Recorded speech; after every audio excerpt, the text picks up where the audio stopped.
pessoal, boa tarde, Esporte Guará começando e pessoal, quem não pôde ir ontem acompanhar o jogo no Estádio Castelão, o Motoclube entre Chapecoense, mas conseguiu acompanhar pelo rádio, pela uma televisão e assistiu uma partida de bola no mínimo emocionante, e eu tô sendo assim bem gentil com as palavras, porque o que aconteceu ali foi coisa de louco.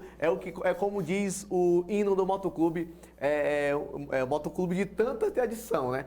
Não é possível, surpreendente total, não só aqui, mas em outros estados também. E antes de começar a falar da partida, boa tarde Tadeu Nunes, boa tarde Rodrigo Barbosa. Estávamos juntos ontem acompanhando essa que foi uma belíssima partida depois que acaba, né? Acaba 700, o Pix está feito na conta do Moto, aí tá tudo tranquilo, mas durante até aqueles 51 minutos de jogo do segundo tempo foi loucura. Boa tarde, Galdense. Boa tarde, todos que nos acompanham. Realmente foi um jogo muito interessante, né? Não foi um primor tecnicamente, mas foi um jogo de entrega e o time do Moto conseguiu, nos apagar das luzes, conseguiu fazer o resultado, conseguiu trazer a classificação, e uma classificação merecida tanto pela sua torcida, que foi ao estádio, que vibrou e saiu de lá muito feliz. Ontem foi um dia histórico, Rodrigo Barbosa. É para entrar para a história realmente, porque assim, não só avançou de fase, mas conseguiu vencer um adversário pela primeira vez na vida, foi o primeiro confronto deles também, Motoclube Chapecoense, que agora não sai da mente de que conseguiu acompanhar esse jogo. Boa tarde, Galdense, boa tarde ao Tadeu, boa tarde ao torcedor maranhense que está nos acompanhando no Esporte Guará.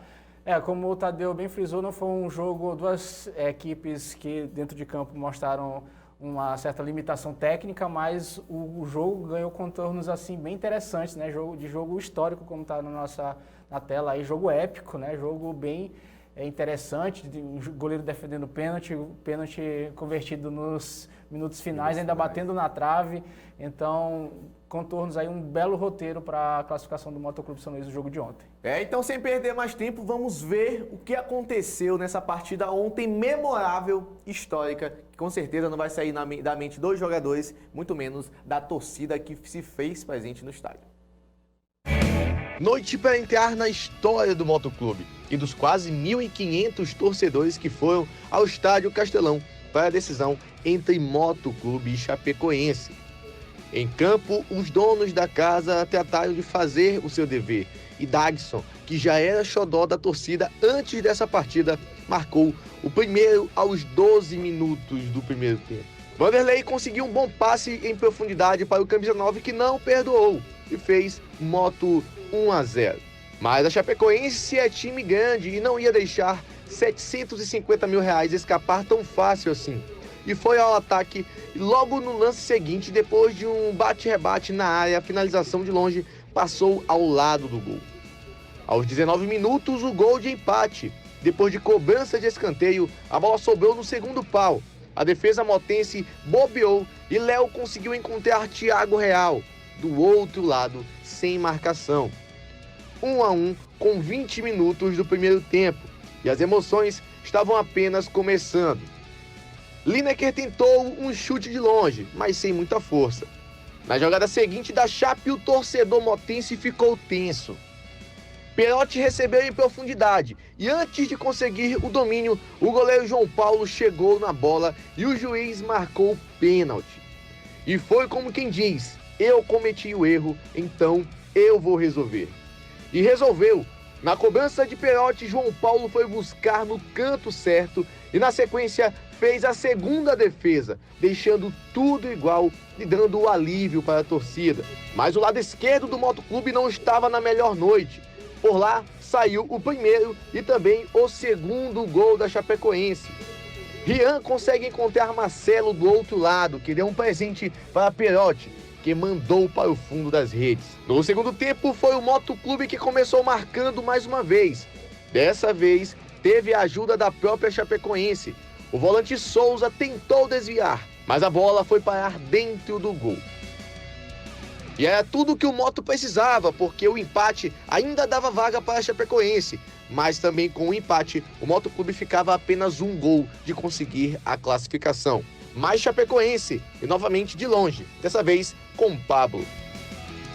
E o time catarinense não desistia e chegou mais uma vez forte e mais uma vez João Paulo estava muito bem colocado no gol para fazer a defesa. Enzo entrou no segundo tempo e teve logo essa oportunidade depois que Dagson conseguiu o cruzamento. A finalização foi fraca e com o tempo voando, cada chance desperdiçada era uma agonia. Aos 47 minutos, Enzo mais uma vez na jogada. E foi do jovem atacante que veio a oportunidade de virada. Enzo, na raça, tentou recuperar a bola e sofreu pênalti. Na cobrança, Dagson pediu a bola e foi bater o pênalti mais caro que ele já bateu na vida. Valia a segunda fase da Copa do Brasil e R$750 mil. 51 minutos de jogo, aquela ansiedade, aquela expectativa. Mas Dagson foi para a cobrança confiante e mandou para o fundo das redes. E a bola ainda tocou na trave. Com a virada histórica, o Motoclube fez a festa com a certeza de uma tranquilidade financeira e de um projeto que começa a se mostrar cada vez mais sólido na temporada. Meus amigos, que jogo foi esse ontem lá no Estádio Castelão? Por favor, imagens aqui no telão pra gente dessa partida que, no mínimo, tirou o ar, o fôlego de muitos torcedores daquele estádio. Sim, Galdense, foi um jogo interessante. Antes disso, mandar um abraço para Zacarias lá do Estádio Castelão, que está nos acompanhando. Zacarias, sempre ligado. Então foi um jogo interessante, porque o time da Chapecoense, até antes do primeiro gol do Moto, antes do lance, teve um cruzamento do Dax pela direita, que o Emerson não acompanhou e a zaga tirou antes desse lance. O time da Chapecoense tinha a posse de bola. Tinha a posse de bola, mas tinha só no Thiago Real aqueles lampejos de boa armação. O time do Moto conseguiu ali fazer o balanço defensivo certinho, deu a bola para o time da Chapecoense. Quando viu que a Chapecoense não era aquilo tudo, aí sim a gente esperava mais do camisa 10 do Linha, que ele entrou, deu esse lindo passe ali pro Dags, que ele está ali fazendo o que ele sabe de melhor, que é gols. Agora a gente tem que abrir um parênteses pro Dags. Tá chegando agora, já vestiu a camisa do Moto, parece que já vestia há muito tempo e ele se sente muito bem. Foi um gol de oportunismo, foi um gol de visão de jogo, porque ele faz a diagonal, ele faz o facão, é para receber a bola e finaliza com muita força para vencer o goleiro João Paulo. Depois daí a Chapecoense cresceu e o Moto ainda deu uma diminuída. Quando a Chapecoense vira o jogo, o Moto ainda não conseguia tomar mais ações. Sim. Aquele gol de cabeça para o time da Chapecoense contra, aquele autogol, deixou ter uma nova sobrevida ao Moto. Mas o Moto teve alguns jogadores que merecem algum destaque. Durante o jogo, até falei com o Rodrigo, com você, eu não tiraria o Codó para colocar uma esquerdinha. Foi uma alteração que todo no mundo início, ficou... aí a gente vai lá. No início eu achei ali bem precipitado, porque o Codó ainda muito bom na bola ofensiva, na bola parada ofensiva, estava fazendo um grande jogo. Ele colocou a esquerdinha não para marcar, porque ele tinha perdido o Vanderlei e acho que tinha tirado o Lineker também. Aí ele colocou a esquerdinha para dar uma qualidade no passe. Só que o esquerdinha estava muito desgastado naquela lateral esquerda. Tanto é que ele sofreu porque não tinha ninguém que ajudava ele na marcação, não dobrava a marcação. Caía dois jogadores, você falou muito bem no VT. Então, do lado esquerdo estava muito vulnerável, porque ele marcava só, não tinha ninguém que fazia aquela cobertura com ele. O Carioca entrou, ainda deu uma estabilidade naquela lateral esquerda. E aí sim, aí o Tony Kroos maranhense, o Jair, aí ele cresceu no meio de campo, porque ele ficou sozinho marcando e ele conseguiu marcar e conseguiu jogar. Então o time do Moto, e sem falar do João Paulo, goleiro. Sim. Depois do Dags, que fez os 2 gols, João Paulo para mim foi o segundo melhor jogador do Motoclube. Não pelo pênalti só em si, mas se você vê no VT, está passando aqui, 2 ou 3 defesas primordiais que ele realizou na partida. Então vamos lá, Dags no gol, João Paulo, o Emerson, aí eu vou ter que abrir aqui mesmo para ele, um parênteses, o Emerson Nike, fez um grande jogo, principalmente no segundo tempo, conseguiu levar a marcação, então fez um jogo interessante. Aqueles jogadores do Moto que sabem que poderiam dar um pouquinho a mais, eles conseguiram dar. Agora tem alguns jogadores também que a gente precisa fazer a ressalva. Sim. Acho que é o Júnior, né? O camisa 16 entrou ali meio perdido na partida, um jogo talvez que ele não estava esperando aquela atmosfera toda. O Leal, lateral direito, que é volante, quando estava em campo, deu para o gasto ali, se deixou algumas brechas, mas é natural. Muito porque também estava improvisado. Né? Então esses jogadores que é o menino da base também, então são jogadores que precisam ser mais lapidados. O Moto precisa urgente de reforço para a próxima fase da Copa do Brasil. Rodrigo Barbosa. Análise perfeita do Tadeu. Eu acho que eu colocaria o Jair também, na minha opinião, foi um dos melhores jogadores ali em campo também. Claro, indiscutivelmente o João Paulo, o Dagson, né? Mas o que o Jair correu, ele estava cobrindo tanto pelo lado direito quanto pelo lado esquerdo, né? Principalmente pelo lado direito de ataque do Motoclube São Luís, que era o Leal, que estava improvisado. A gente falou muito no Leal durante o jogo, né? A gente estava lá acompanhando o jogo. estava improvisado, então não comprometeu, mas também deixou alguns espaços ali que, no meu modo de ler, são normais para quem foi improvisado, um pouco tempo de trabalho. Mas eu acho que o time do Motoclube se superou ontem. Eu acho que essa é a palavra que resume bem o que aconteceu ontem na partida, porque peças que a gente até então ontem, a gente estava falando que ainda não tinham mostrado tanto futebol, o Lineker, o Emerson Nike, jogaram pra caramba, né? O Emerson Nike, acho que ali no último terço do campo ele foi muito importante. Estava um pouco infeliz, acho que talvez pelo ímpeto da partida, empolgado, não sei, um pouco ansioso nas finalizações, mas roubando a bola, recompondo, partindo para cima, né? Partindo para cima, puxando a marcação. No 1 contra 1 ele estava muito bem, o Emerson Nike. Eu acho que só pecou ali na finalização, ele poderia até ter levado um pouco mais de perigo para a meta do adversário. Então eu acho que o time do Moto ontem se superou. Acho que a gente viu uma limitação técnica do Moto importante, que acho que agora com esse dinheiro no caixa deve dar uma melhorada, mas o time se superou e aí a gente entra naqueles aspectos que a gente estava até falando, o Esquerdinha jogando de volante, a gente meio que não entendeu muito, mas eu acho que foi o que ele tinha à disposição. Ele não tinha um banco de reserva assim que ele pudesse fazer muita coisa. Justamente, né? A gente comentou ontem, quando saiu a relação oficial do Motoclube, que não tinha banco. E quando a gente fala não ter banco, não é não ter pessoas lá que possam ser substituídas, mas são nomes que você possa olhar para o banco e falar assim, vai resolver. Sim. Não tinha essas pessoas. Tinha as pessoas que conseguiram compor e não comprometer o jogo, como o Carioca entrou, não comprometeu o jogo, por mais que deu umas 2 bobeadas ali. Enfim, tinha algumas pessoas que podiam ajudar. Ele deu um fôlego mais ali no apoio pelo lado esquerdo, o Carioca. O Moto ainda conseguiu chegar um pouco pelo lado esquerdo com o Carioca. Aí a gente coloca desses nomes que poderiam mudar e que mudaram o jogo, a gente pode colocar o Enzo, né? Que foi o cara que sofreu o pênalti que o Dagson converteu. Então eu acho que tinha o Enzo, mas eu acho que o técnico Carlos Ferro segurou ele até o último momento para ser aquele trunfo final, né? A sua última cartada que acabou dando certo, né? E antes de sofrer a penalidade, ele conseguiu arrematar para o gol numa jogada de Dags. Agora o Dags também sofreu muitas câimbras na metade do segundo tempo. Eu acredito que ele só não saiu da partida porque era um jogo decisivo, né? Valendo classificação, por isso, senão ele já tinha pedido para sair. E a permanência dele em campo ajudou muito o time do Moto, porque ele conseguiu, mesmo cansado, mesmo com a perna pesada, ele conseguiu incomodar muito o setor defensivo da Chapecoense. E aí, só para um destaque, esse gol que está passando aí agora, a gente está vendo aí pelo lado direito, o primeiro gol do Moto. Não sei vocês, mas me lembrou muito o gol contra o Pinheiro dele, o primeiro gol, o segundo gol, que ele o Ted dá o passe para ele, né? Ele recebe na direita, me lembrou muito. Inclusive do mesmo lado do campo, né? Exatamente, me lembrou muito isso aí. Aí no caso a gente bota ali o Ted, né? Só que o passe é muito mais bonito do que o Ted, né? Sim, agora, mas lembra muito o segundo gol dele contra o Pinheiro. Falando um pouco da Chapecoense, é um time horrível. O time que veio para empatar desde o primeiro minuto, na cobrança de tiro de meta. O time que tentou cozinhar o jogo. A arbitragem, em algum momento também eu achei meio perdida, né? Me preocupou muito a arbitragem.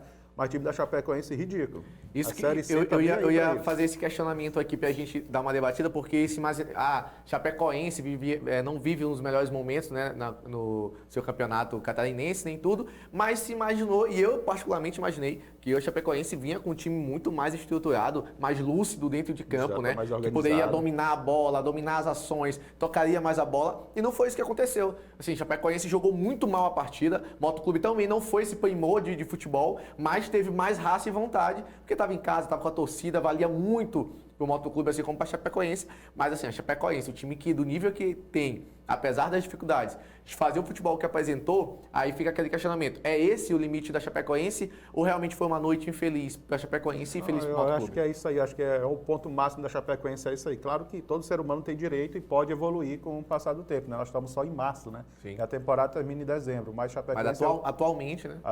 A Chapecoense é o time muito acho nível tecnicamente. E aí eu acho... Rapidão, isso não tira de forma alguma o mérito do Moto. Não. O Moto jogou, então a gente está falando agora, analisando a Chapecoense, porque nós já nos acostumamos a ver a Chapecoense. Agora, o Galdêncio falou, é um ponto para mim que foi chave, raça e vontade. Eu acho que quando chegou aos 35 minutos do segundo tempo, estava 2-2. Eu acho que a Chapecoense meio que tirou o pé e tentou cozinhar ali o time do Moto. E aí, embaixo do braço. Exatamente. Eu acho que isso é que pode ser um fator, a gente vai já chegar no Sampaio Corrêa, que também tem que os times que jogam com essa vantagem do empate, eles não podem colocar de maneira nenhuma isso debaixo do braço. Eu acho que a Chapecoense tentou cozinhar ali o Moto a partir dos 35 minutos do segundo tempo e o Moto não. O Moto, como jogando em casa, mostrou um pouco mais de vontade um pouco mais, não, mostrou muito mais vontade da Chapecoense de definir a partida. Claro, tá empatando, tá perdendo a classificação, mas só que eu senti assim que a Chapecoense deu acho que a gente já conseguiu aqui, 35 minutos, então eu acho que nesse momento o Moto conseguiu se aproveitar, tanto é que as bolas principais do Moto saem de roubadas de bola, né? Sim. Então, acho que senti um pouco falta disso. A Chapecoense não conhece a tradição do Moto, né? Não conhece a força da torcida do Moto, e a torcida também dá de parabéns, porque todo esse ingrediente é a cara do Moto, né? Sofrimento, aquela briga no final do jogo e tal. Sim. Briga que eu tô falando, em busca do resultado, aquela raça e tal. No bom sentido, a torcida inflama o estádio, aquela atmosfera maravilhosa que nós vivemos ontem, eu até postei, né, no Twitter. Quem não foi, bem feito para quem não foi, que perdeu uma das maiores atmosferas que eu já vivi no estádio de futebol.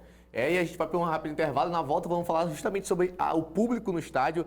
Foi o melhor público do Motoclube na temporada até o momento, com certeza, mas não foi tão diferente, uma diferença tão grande quanto para o jogo contra o Pinheiro. E também atualizações do Sampaio Corrêa, que joga nesse exato momento contra o Operário lá em Mato Grosso. O jogo segue 0-0 e detalhe, o Sampaio Corrêa está pegando pressão na partida. Mas no próximo bloco a gente fala muito mais sobre isso.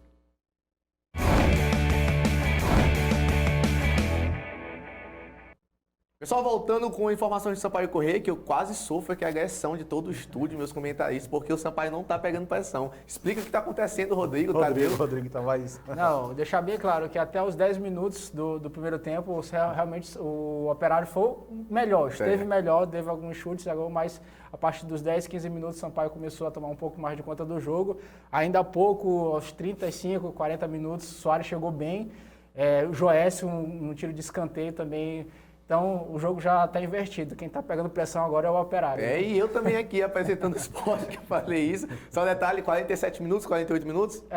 48 minutos do segundo tempo, 0-0 ainda. No decorrer do programa vamos continuar dando as informações dessa partida. Mas vamos ouvir Dagson, ou mais conhecido agora como Dag Show, depois da vitória em cima da Chapecoense, que ele foi responsável com 2 gols. E a média tá interessante, hein? 2 jogos, 4 gols. Tá bonito. Para um atacante que vive disso, tá bem demais. Roda aí, Dagson, pra gente. Não tem nem o que falar, cara. Deus é muito maravilhoso. Deus faz coisas maravilhosas na minha vida, cara. Por um momento estava desacreditado no futebol, não queria mais jogar e de repente Deus me dá a oportunidade de voltar a jogar, cara, e muda meu cenário, cara. Hoje é só gratidão a Deus, gratidão a todos os meus companheiros, a equipe técnica ali, cara. Estão tudo de parabéns. Cara, eu comecei a jogar em 2015. Eu não tive muito sucesso na carreira. Não conseguia jogar. Em 2017 parei, 17, 18 e 19. Voltei em 2020 para em casa de novo. E Deus me honrou lá. Comecei a fazer gols. Infelizmente não tive sequência de novo. E parei. Tinha colocado um negócio para mim trabalhar. Estava trabalhando e de repente aparece uma situação para mim pro Guarani jogar a terceira divisão do Cearense, cara.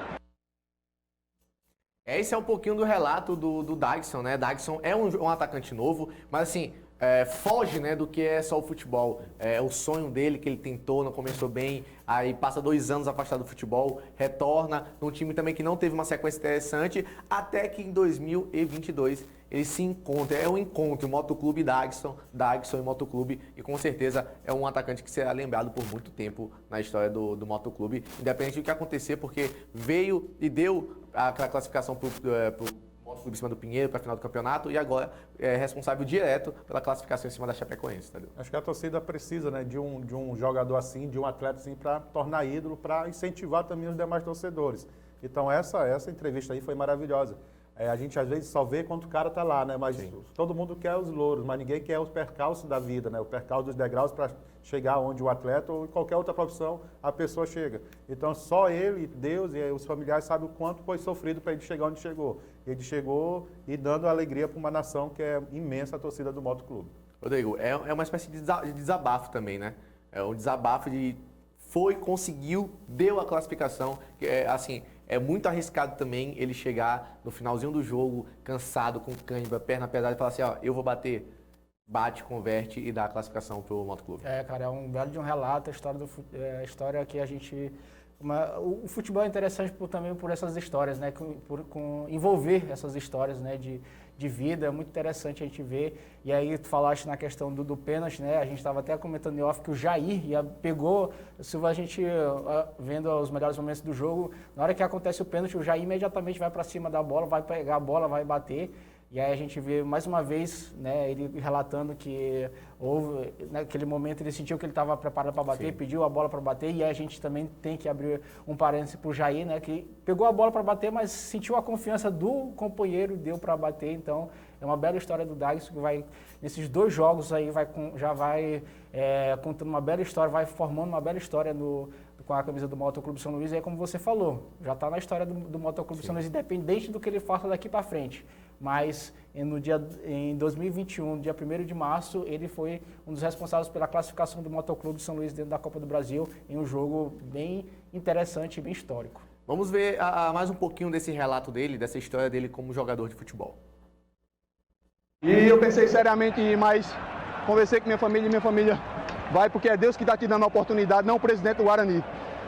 E agarrei a oportunidade, comecei mal, 2 anos sem jogar. Como eu falei, não tinha sequência nenhuma em casa, e muito mal lá na temporada, mas no 3º jogo o professor me colocou, e de lá pra cá é só glória, é só bênção na minha vida. Eu vi que com Deus tudo é mais fácil, tudo se torna mais fácil com Deus. Eu botei um lava-jato, cara, pra mim.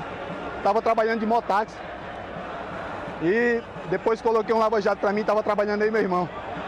E de repente Deus me deu essa oportunidade para ir pro Guarani. E tá aí o resultado, com muita garra e determinação, companheirismo, e essa torcida, que é excelente. Só tenho a agradecer a Deus, porque a todo momento eu concentrava que Deus ia me dar a oportunidade. E Ele me deu a oportunidade no final. E fui feliz em converter o pênalti e dar a classificação pro time. Então é só agradecer a Deus, a toda a torcida e os meus companheiros. Nossa, chega a ser emocionante, né? Ele abriu um lava-jato, trabalhava de mototáxi, mas não desistiu do sonho e hoje, com certeza não, é notícia nacional. Daxson virou notícia nacional nas principais páginas de esportes do Brasil. Daxson, por conta do desempenho e da sua história, conseguiu estar estampando muitas redes sociais de informações do futebol, e é interessante ver isso, ainda mais vendo a oportunidade que o próprio Motoclube deu, né, e apresentou para ele, confiou no potencial. Ele fala que não começa muito bem essa 2022, 2021 mais ou menos, mas mesmo assim o Moto confiou. E a gente sabe que o Motoclube e o Sampaio Corrêa, eles são 2 times que, assim, eles criam atleta, né? Eles pegam um atleta desacreditado, que fim de carreira, é o que ninguém confia, de repente o cara começa a jogar muita bola e usa a vitrine, né, do estado, do Moto e do Sampaio, para voos maiores. Historicamente está acontecendo isso nos últimos anos, né? Tanto no Motoclube como no Sampaio Corrêa. Você foi muito feliz em lembrar disso. Agora esse relato do Dags, que sirva de exemplo aí para todo mundo, né? Não desistir dos seus sonhos. Precisa sonhar, ouse sonhar e vá em frente. Pessoal, pode colocar aqui pra gente a comemoração, porque a gente falou muito do jogo, é um jogo muito interessante, mas teve sim muita comemoração lá no Estádio Castelão. Enquanto a gente dá olhando essas imagens da comemoração, pode tirar o áudio e baixar o áudio só um pouquinho. Enquanto a gente está olhando essas imagens da comemoração, a gente tem que falar da torcida, né? Deixa rolar.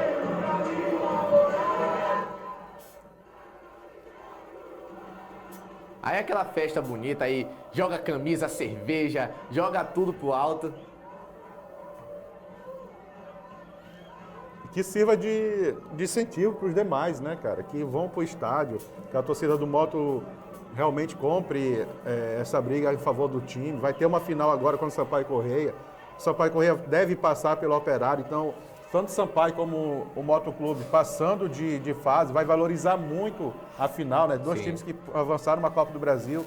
Já tem um Tuntum também que está aguardando o Cruzeiro. Então, será o futebol maranhense com a passagem do Sampaio Corrêa, se conseguir passar. Será o futebol maranhense 100% na Copa do Brasil. E uma final com os 2 maiores do estádio. Então, tanto a torcida do Moto como a torcida do Sampaio tem que ir, vibrar, torcer para os seus times e manter a paz no estádio. E aí o Tadeu toca em um aspecto bem interessante, a gente está vendo no inglês aí, né? Tem gente que gosta, tem gente que não gosta, né? Mas viveu muito o jogo ele, né? A gente até viu. Gosta ou não gosta da postura dele? Hã? Você está falando que gosta ou não gosta da postura do presidente? Tem gente que gosta, tem gente que não gosta, né? A gente repercutiu ontem que ele estava no banco, no segundo tempo ele foi para o banco de reservas. Lance inusitado. Exatamente. Ele desceu, o presidente Iglesias, ele desceu para ir até o vestiário, né? Não sei, dá aquela no intervalo do primeiro e segundo tempo. Dá aquela incentivada, que é o normal, acontece isso nos jogos de futebol, mas na volta, ele como quem não quer nada, chegou no banco de reserva, sentou por ali ficou e lá tal. mesmo. Aí depois a arbitragem, o quarto árbitro retirou ele Cheio de de porque não dedos. pode. Pois é, Cheio de dedos. Eu né? já vi Umas quarto duas árbitro vezes, né? xingando no banco de reserva, apelando. Com Tu que já viveu essa experiência de árbitro dentro, maranhense, né? É. Conhece, E sabe foi qual é a cheio figura de dele, dedos né? lá também. Mas aí o que eu queria destacar é que, e aí o que Tadeu perguntou aqui, acho que tem gente que gosta, né, dessa exposição excessiva, mas tem gente que não gosta, né? Tem torcedor que vê isso como o envolvimento realmente do presidente, do diretor com o time. Mas enfim, o que o Tadeu falou em relação aos nossos clubes, e aí a gente destaca, cara, que o futebol maranhense, nessa primeira fase da Copa do Brasil, está vivendo um certo protagonismo, né? Sim. O Tum-Tum teve toda aquela repercussão, 8 meses de fundação e passou pelo Volta Redonda com autoridade. Aí, mais uma vez, ontem, o Motoclube estava entre os assuntos mais comentados do Brasil, após a bela classificação sobre a Chapecoense. Hoje o Sampaio pode garantir mais um passaporte maranhense para a próxima fase. Então, a gente vê que o futebol maranhense pode ter um protagonismo acima do que já tem, né? A gente pode ver que o futebol maranhense, se tiver mais incentivo por todas as partes, a gente vê que o futebol maranhense tem potencial para ser um futebol muito maior do que é. É isso, se o Sampaio Corrêa conseguir se confirmar avançando na Copa do Brasil, vai ser inclusive histórico 3 times maranhenses numa mesma edição de Copa do Brasil conseguirem avançar todos para a segunda fase. E aí, assim, a gente que trabalha com esporte, com o futebol, a gente fica muito agraciado também de poder contar essas histórias aqui de segunda a sexta, de ir aos estádios, de falar com as peças fundamentais, que são os jogadores, os técnicos, e ver a história acontecendo aqui no nosso estado. O Tum-Tum é o maior exemplo disso. 8 meses, olha o que o Tum-Tum está se tornando. E aí, cara, não passou de qualquer jeito. Passaram com autoridade, né? O Tum-Tum exatamente, venceu do Volta Redonda 4-2, mostrando a autoridade. Time grande, futebol de time grande. Ontem o Motoclube São Luís é um time limitado, foi contra um outro time limitado, mas se impôs, né? Foi atrás, foi atrás da vaga. Então, as duas passagens até o momento, e a gente espera pelo primeiro tempo do Sampaio, o Sampaio também não está sofrendo tanto, se caso passe também sem nenhum problema, a gente vê que foi com autoridade. Até então, essas classificações dos times maranhenses. Tadeu, toca no assunto da torcida. Foram mais ou menos 1.500 torcedores, 1.400 e um pouquinho, juntando sócios torcedores, cortesias e o público pagante. O público pagante aumentou mais ou menos 100 pessoas, 120 pessoas a mais do que o jogo contra o Pinheiro. Um público baixo ainda para um jogo como esse. E realmente, quem não foi, perdeu uma partida de futebol assim, das mais emocionantes dos últimos tempos que a gente vem acompanhando aqui no estado. Cara, realmente, um público muito, muito baixo, né? Esperávamos mais pela torcida do Moto, pela tradição que a torcida do Moto tem, mas a gente também não pode desvalorizar esses 1.500 que foram para o estádio, que foram para torcer, que foram para incentivar. Eu espero que o jogo, nessa final do Campeonato Maranhense, primeiro turno, Moto e Sampaio, já pensou 10 mil motenses no estádio, 10 mil bolivianos também no estádio, a gente tem ali 20 mil pessoas torcendo, então isso aí valoriza muito a marca, valoriza muito a torcida de um time, de outro, o próprio time, Sampaio Corrêa, o próprio time Motoclube, então a torcida que sempre eu falo, quase todo dia eu falo isso aqui, que é o maior patrimônio do clube, quando ela vai para o estádio, que ela está lá, a massa está no estádio, ela está mostrando para o mundo o seu produto, na sua vitrine, que é o seu time de futebol do coração, então a torcida precisa ir para o estádio. Rodrigo Barbosa, a próxima partida do Motoclube de São Luís é contra o Sampaio Corrêa, que é a final do primeiro turno do Campeonato Maranhense. Já o Sampaio Corrêa ainda tem dúvida quanto a calendário de Copa do Nordeste, enfim, mas vindo para o local, Motoclube invicto, 5 jogos, 4 vitórias e 1 empate. Vai para uma final de turno com o seu maior rival, um super clássico. Sampaio Corrêa vem oscilando nas competições, mas é um time muito bom, muito competente, tem uma torcida também muito apaixonada. É jogo para, assim, a gente fala lotar o estádio, mas não é lotar que infelizmente a gente não lota o estádio há muitos anos aqui em São Luís. Mas é jogo para dar uma casa, para ter o limite máximo disponível, porque tem que lembrar que ainda temos a limitação quanto à Covid, então não é 100% do estádio que está liberado. Mas é para o torcedor sair de casa e falar assim, eu vou assistir meu time porque até aqui ele fez muita coisa. E esse torcedor que ainda não foi em nenhum jogo do Moto ou do Sampaio, tem a oportunidade de ver um jogo muito interessante também.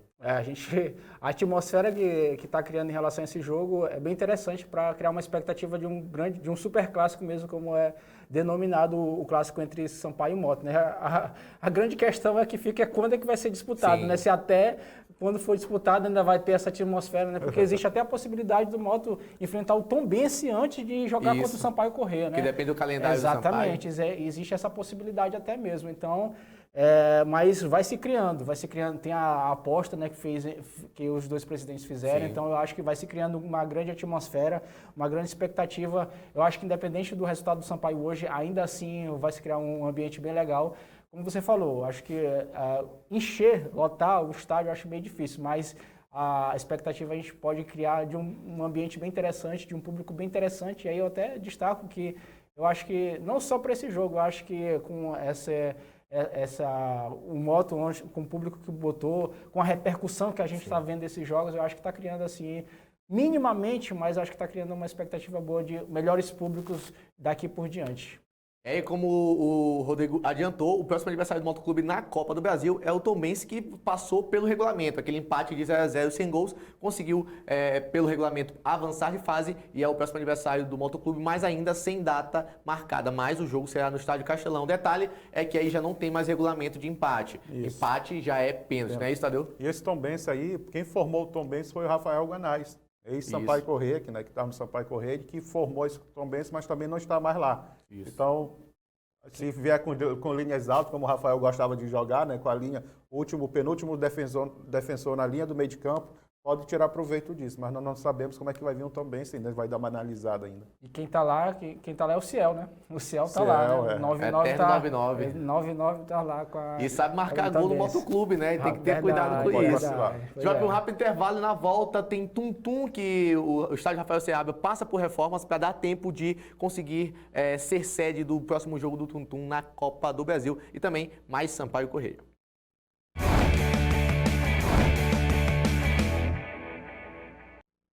De volta com o último tempo do Esporte Guará. E olha, o Sampaio Corrêa acaba de subir, né, para o segundo tempo do jogo. Estamos com mais ou menos 2 minutos de jogo. Qual que é o panorama atualmente, Rodrigo?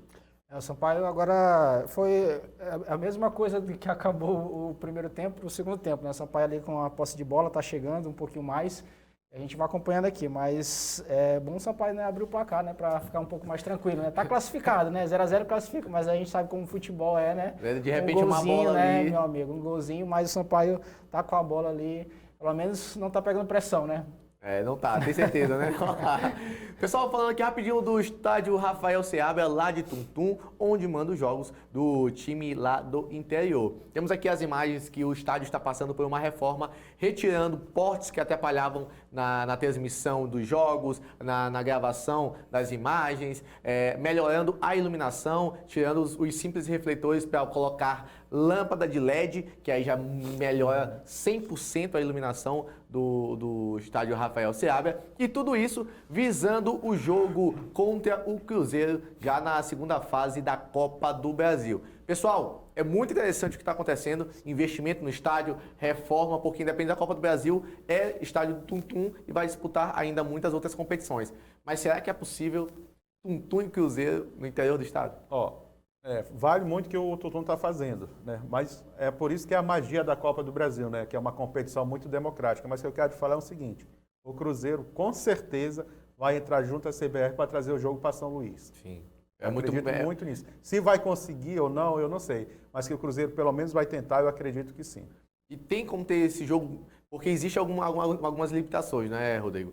No mínimo, capacidade de 10 mil lugares no estádio e o Rafael Seabra só tem para 7 mil lugares, para 7 mil torcedores. Então tem alguns detalhes, mas vale muito o investimento que está acontecendo na cidade. Não, vale sim. Eu acho que o Tum conseguir levar esse jogo do Cruzeiro para lá vai ser... Já entra ganhando. Exatamente. Já entra ganhando já é um o jogo. grande investimento. Eu acho que vale esse esforço aí da Prefeitura de Tuntum, tentar levar esse jogo... Tentar até as últimas instâncias para tentar levar esse jogo para lá. O Tadeu toca um ponto interessante, que o Cruzeiro vai sim lutar para tentar levar. Eu acho que 10 mil pessoas, eu acho que é a capacidade máxima que tem que ter para essa segunda fase, mas 3 mil... Mínima, na verdade. Mas são 3 mil que você pode fazer ali uma arquibancada móvel, né? Quebrar um murozinho ali. Lembrando que o estádio Rafael Seabra só tem arquibancada de um lado do campo, né? Não é cercado por arquibancada. Então eu acho que tudo isso vai ser válido para o Tuntum tentar levar ali esse jogo para o Rafael Seabra. Eu falei que desde o jogo contra o Volta Redonda, quando saiu o sorteio, que o Rafael Seabra seria um grande aliado para o Tuntum mandar os seus jogos lá. Então, se o Tuntum levar o jogo para o Cruzeiro lá, eu acho que as chances do Tuntum avançar são infinitamente maiores do que trazendo para cá para São Luís. A gente imagina a festa que foi feita contra o Volta Redonda, que é um time, assim, não é um time de tanta expressão atualmente, há uns anos, Cruzeiro, né? Não tem comparação com o time do Cruzeiro, por mais que tenha acontecido os problemas financeiros e decentes também do Cruzeiro, não conseguiu subir, na verdade, mas assim, é um time grande, tem o Ronaldo hoje por trás do clube, então assim, é um atrativo enorme para a cidade que hoje em dia respira futebol. Não dá para falar do Cruzeiro sem ter a imagem do Ronaldo por trás. Né? Então, eu acredito muito que o Cruzeiro vai usar toda a sua força, as suas forças nos bastidores, para tentar trazer esse jogo para São Luís ou para outro lugar, porque levando para Tuntum, para Rafael Seabra, que nem o Rodrigo falou, já entra ali numa situação muito difícil, porque o Tuntum nos seus domínios é muito forte. É aquele tipo de coisa, Tuntum tá chato, né? Tá ganhando todo mundo, tá subindo, tá chato demais. Pessoal, o Esporte agora tá terminando, últimas informações de Sampaio Corrêa, que segue 0-0 lá no Mato Grosso. Lembrando que o Sampaio Corrêa avança com empate, mas, meu amigo, não é interessante, né? Ficar esperando o jogo acabar com 0-0, jogando na casa dos caras, né? Não é. O Sampaio que veio até diferente a escalação, né? A gente amanhã vai repercutir mais. Mas não é interessante. O Sampaio tem a bola, falta ali no terço final o Sampaio acertar a finalização para poder marcar pelo menos um golzinho para ficar mais tranquilo. Pra mim já melhorou muito com o Luiz Daniel tá no gol, Gabriel Batista ficou no banco, Luiz Daniel no gol, pra mim já é assim, 50% da defesa do Sampaio Corrêa já tá muito melhor. Juninho, estamos acabando, placar rapidinho. Sampaio ao vivo agora, Sampaio e Operário. 0-0, vai no regulamento. No limite, né? Correndo aquele riscozinho. Esporte Goiás vai ficando por aqui, amanhã a gente volta com muito mais informações e tudo que aconteceu essa partida entre Operário e Sampaio Corrêa, que vale muito dinheiro na Copa do Brasil.